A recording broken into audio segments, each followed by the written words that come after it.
क्या world bank को और आईएमएफ को छोड़ने वाले हैं डोनाल्ड ट्रंप। और इसी बीच पाकिस्तान में चैंपियंस ट्रॉफी के बीच में भीषण धमाका हुआ है। जानेंगे क्या चल रहा है यहाँ पर। जियोपॉलिटिक्स में बहुत सारी चीजें चल रही है, हमेशा की तरह जानने को मिलेगा बहुत कुछ। आइए जानते हैं इन खबरों को विस्तार से। अमेरिकी ट्रेजरी सचिव स्कॉट बेसेंट को की G20 बैठकों में अनुपस्थिति ने इस चिंता को बढ़ा दिया है कि अमेरिका आईएमएफ और विश्व बैंक से अपना समर्थन वापस ले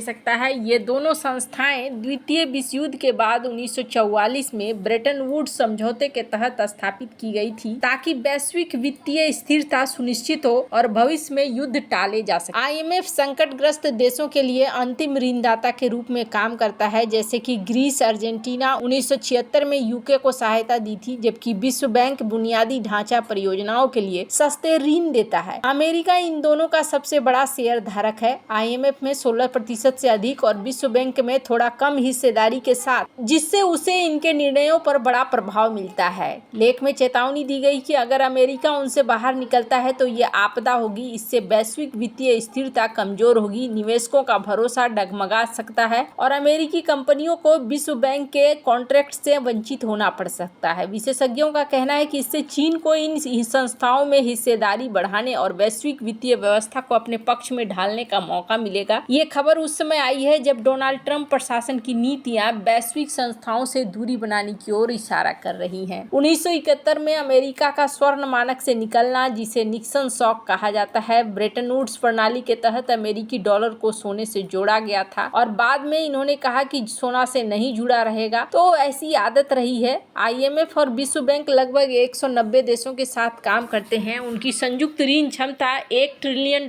से अधिक है। अमेरिका की निकासी ने इनका संचालन प्रभावित होगा, क्योंकि अमेरिका इनका सबसे बड़ा वित्तीय और नीतिगत समर्थक है। उदाहरण के लिए विश्व बैंक के अध्यक्ष की नियुक्ति हमेशा अमेरिका ही करता है। आईएमएफ के बड़े फैसलों में उसका वीटो पावर है। अगर अमेरिका पीछे हटता है तो चीन अपनी हिस्सेदारी बढ़ाकर इन संस्थाओं पर प्रभाव डाल सकता है, जैसा कि वो पहले से चाहता है। ये स्थिति भारत जैसे उभरते देशों के लिए चुनौती होगी, जो इन संस्थाओं से ऋण और टेक्निकल सहायता लेते हैं। हालांकि कुछ देशों में आईएमएफ के सख्त शर्तों के खिलाफ विरोध भी होता है, फिर भी ज्यादातर देश इसे जरूरी मानते हैं। ट्रंप प्रशासन की ये संभावित नीति उनके पिछले कार्यकाल की तरह है, जब उन्होंने पेरिस जलवायु समझौते और WHO से अमेरिका को बाहर किया था। ये वैश्विक सहयोग पर सवाल उठाता है। वैसे जहाँ एक तरफ ये सब कुछ चल रहा है, वहीं दूसरी तरफ विश्व बैंक के कंट्री डायरेक्टर ऑगस्टे तानो कॉमे ने गुवाहाटी में आयोजित एडवांटेज असम 2.10 बिजनेस समिट में भारत की आर्थिक प्रगति की तारीफ करी। उन्होंने कहा कि अगर कोई हाल के आंकड़ों को लेकर चिंतित है तो वह कहना चाहते हैं कि चिंता न करे, भारत दुनिया में एक चमकता सितारा है। अगर आप निवेश की तलाश में हैं तो भारत आए, यहाँ निवेश करें। ये बयान उस समय आया है जब देशी संस्थागत बिकवाली और वैश्विक आर्थिक अनिश्चितताओं के बावजूद विश्व बैंक ने भारत की मजबूत स्थिति पर भरोसा जताया है। कॉमे ने भारत को वैश्विक निवेश का सही स्थान बताते हुए कहा कि छोटी अवधि की उतार चढ़ाव भारत के दीर्घकालिक संभावनाओं को प्रभावित नहीं करता है। ये समिट असम को निवेश के लिए आकर्षक बनाने के उद्देश्य से आयोजित किया गया था, लेकिन विश्व बैंक ने पूरे भारत की आर्थिक ताकत पर जोर दिया। भारत की अर्थव्यवस्था पिछले कुछ सालों में सबसे तेजी से बढ़ने वाली प्रमुख अर्थव्यवस्थाओं में से एक रही है और विश्व बैंक का ये बयान वैश्विक कंपनियों को भारत में निवेश के लिए प्रोत्साहित करने की दिशा में एक मजबूत संकेत है। एक ऐतिहासिक उदाहरण है ब्रिटिश ईस्ट इंडिया कंपनी का भारत में निवेश और विस्तार। और अभी यहाँ पर देखने को मिल रहा है कि तेजी से बढ़ती अर्थव्यवस्थाओं में भारत का नाम आ रहा है और ये भारत के लिए बहुत ही अच्छे संकेत है। जहाँ एक तरफ ये सब कुछ चल रहा है, वहीं दूसरी तरफ पाकिस्तान में एक तरफ चैंपियंस ट्रॉफी का आयोजन हो रहा है, दूसरी तरफ भीषण बम धमाके ने देश को दहला कर रख दिया है, जिससे खिलाड़ियों की सुरक्षा को लेकर सवाल उठ रहे हैं। रिपोर्ट के मुताबिक खैबर पख्तूनख्वा के पुलिस महानिरीक्षक जुल्फिकार हमीद ने पाकिस्तानी मीडिया को बताया कि अकोरा खट्टक में दारुल उलूम हक्कानिया मस्जिद में हुए विस्फोट में कम से कम 4 लोग मारे गए हैं, 12 घायल हो गए हैं। रिपोर्ट के मुताबिक विस्फोट शुक्रवार की नमाज के दौरान हुआ। कई लोगों के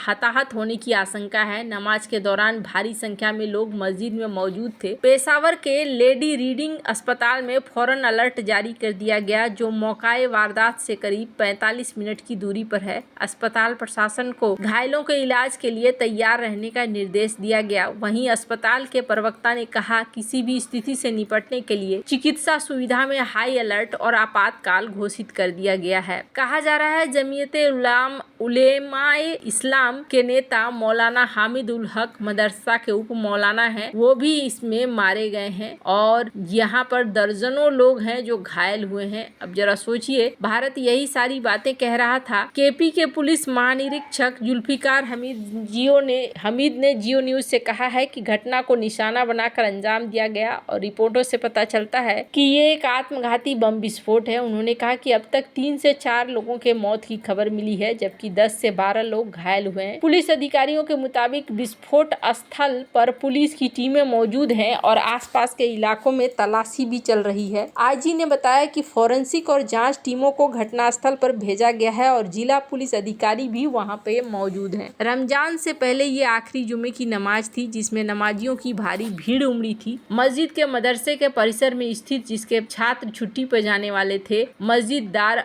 उल अलूम हक्कानिया के केंद्र पर है, जिसके बगल में ये चीजें हैं। अब यहाँ देखने को मिला है कि भारत ने जो कहा था लगभग वही हो गया। भारत काफी पहले से इस बात को कह रहा था। और आजकल बात करें अगर पाकिस्तान की, तो पाकिस्तान में इस तरह की चीजें आम हो गई हैं। पाकिस्तान में बहुत ही ज्यादा कंट्रोल से बाहर हो गई हैं चीजें। पहले भी इस चीज को कहा गया था कि अगर यहाँ सुरक्षा व्यवस्था को ध्यान में नहीं देता है तो फिर मुश्किल खड़ी हो सकती है। वैसे पाकिस्तान दूसरे की जमीन पर ज्यादा पड़ा हुआ है, जो दूसरे की जमीन के पीछे ज्यादा पड़ा हुआ है अपने आप को ठीक करने से पहले। अब जिस दिशा में ये बढ़ रहा है उसका असर भी दिखना शुरू हो गया है और ये असर इनके लिए बहुत ही ज्यादा खतरनाक भी बनता जा रहा है। भारत ने पहले भी कहा था इस चीज को लेकर कि हम इस वजह से भी नहीं भेजेंगे अपनी टीम को, और अब यहाँ पर ये देखने को मिल रहा है कि चीजें उसी अनुसार से हो रही हैं और पाकिस्तान के लिए मुश्किलें अब लगातार बढ़ती हुई नजर आ रही हैं। अगर ऐसा ही चलता रहा तो फिर पाकिस्तान में विदेशी टीमें आना धीरे धीरे बंद कर देंगी, क्योंकि ये फिर उनके सुरक्षा को लेकर एक बड़ा प्रश्न उठेगा। इससे पहले भी इस बात को कहा गया था कि यहाँ पहुँचना